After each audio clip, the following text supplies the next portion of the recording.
For years, the trade show industry was extremely important to both consumers and professional organizations alike. Oftentimes, associations would use trade shows to bring their members together to provide new information about what products were available, what services, etc. With the advent of the internet and COVID 19, a lot of associations and trade shows have really struggled. Attendance has dropped as people continue to believe that the internet is the best place to get information about any product or services.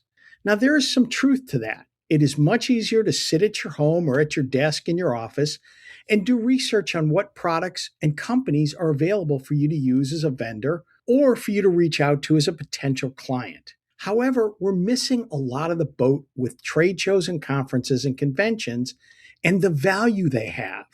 Now, don't get me wrong, things like the electronic show in Vegas aren't going anywhere. Home shows and travel shows will probably still abound. What I'm talking about are things that are more industry specific.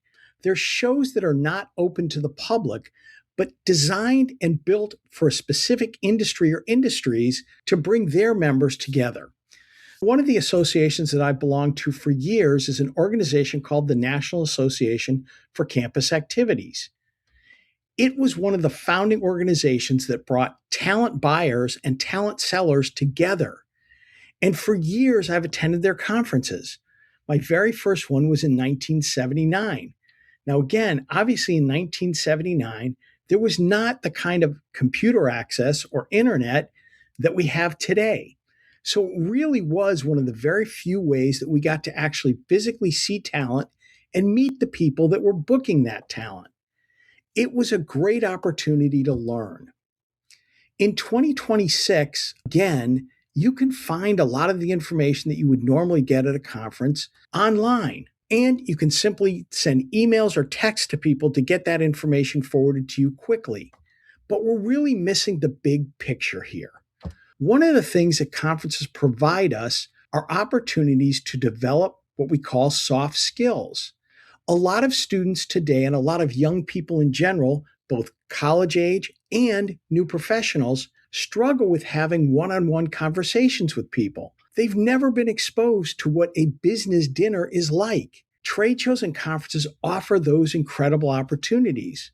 In some respects, I'm reminded of a scene in Pretty Women where Julia Roberts goes to go to a fancy dinner and she's trying to figure out the silverware and the place settings. Believe it or not, there are many young people today that either because of their demographic, their financial situation, or the way their family operates, have never been in those situations where they've gone to a work dinner or a more formal dinner. Trade shows and conferences give people that opportunity, and it gives them an ability to build their confidence.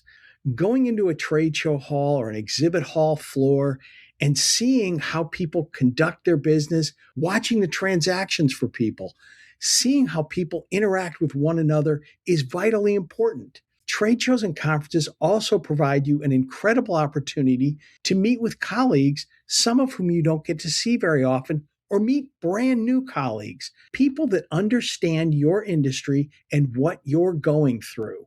I come here not to bury trade shows, but to honor them and to boost them and to promote them. I think they are so valuable to continue to help new professionals and college students grow. Their value cannot be underestimated.